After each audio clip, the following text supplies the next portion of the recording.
Well, look, when we look out at the world, Samir, we look for partners. We don't look for preachers. Particularly preachers who don't practice at home what they preach abroad. And I think some of Europe is still struggling with that problem. Some of it is changing. So,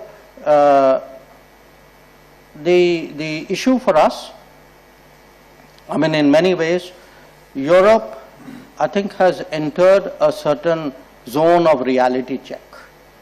Now, whether they are able to step up to it or not, it's something we will have to see.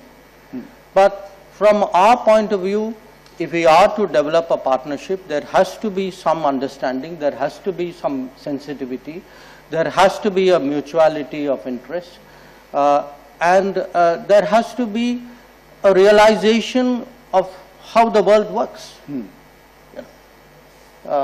And I think these are all work in progress to differing degrees with different parts of Europe. So some have moved further, some a little bit less. At home, to get people to understand that we have now reached a size and a stage where almost anything consequential that happens in any corner of the world matters to us. And you know what, if we are setting up a research station there, or if we have a policy, or a few years ago we passed legislation on Antarctic, we created a Indian Antarctic Authority. These are not just scientific initiatives. I mean, they are obviously, but there is a larger importance to what is happening here, especially the Arctic. And in a interesting way, I think the controversies of the last few months, not just in India, I think it has brought out to the lay person the significance actually of the Arctic, and people write learnedly and talk learnedly about this today, which they wouldn't have done 6 months ago. So, in a paradoxical way, the shifting, the sharpness of the geopolitics and the geoeconomics actually has brought attention and created an awareness. Now, what should we be doing? Again, I put it to you that whatever we seek to do, or we hope will happen in respect of Arctic, will be a function of what is happening in the world. I mean, countries are not going to do one kind of diplomacy on every other issue and a different kind of diplomacy on Arctic. So what is today happening in the world? Because you can't divorce the future of the Arctic debates from the direction of the world. I think you are having in a interest, because President, you brought it up, I mean, a United States which has a dramatically different position. And it has a dramatically different position actually again for two very ostensibly contradictory reasons.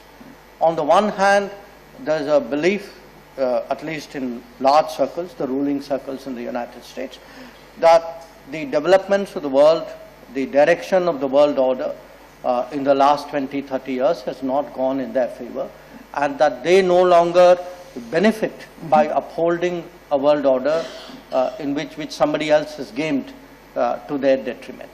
But there's the other side of it. The United States is also today much more self-sufficient than it has been for a long time. Self-sufficient in energy, self-sufficient, interestingly, the US today, there is immigration is part of the debate, but the US is really looking at rebuilding using technology and a certain level of manufacturing as a game changer. So the combination of what they believe are better resources, greater creativity, their technology leads.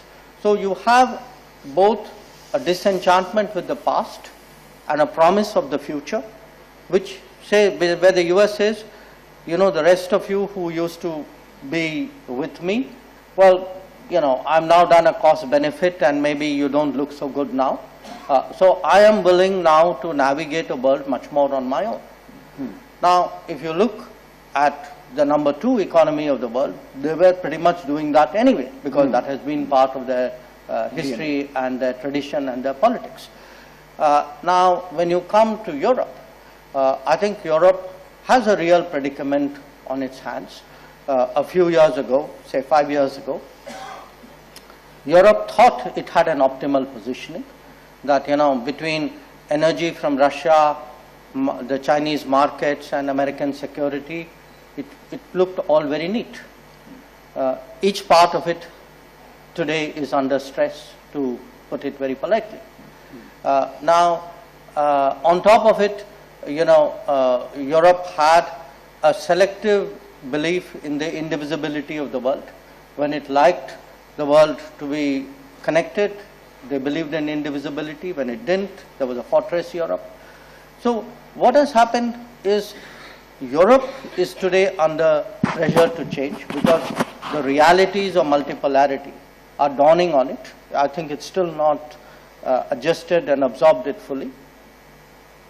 United States has dramatically changed position. The Chinese are doing what the Chinese were doing. Russia has, again, Russia's connection with the Arctic, you know better than me. I mean, they have built it into their history, I would say almost their folklore, in a way. So we are going to see, in a sense, arena or a domain of contestation, which is not going to be easy to recall. Now, this is not unique. I mean, we are going to see it in space, we're going to see it underwater, we're going to see it in AI. So we are looking at a much more contested world, much sharper competition, where it will be a challenge for the world and for individual nations to find some kind of equilibrium and get people to work together. It's not going to be that easy or comfortable to arrive at. ये है India का जवाब waste countries को। ये नया India है, ये पीछे नहीं हटेगा। और ये है हमारे फॉरेन मिनिस्टर जयशंकर, जिन्होंने यूरोपियन यूनियन को करारा जवाब देता है, क्योंकि वह हमेशा पक्षपात करता है। Thank you.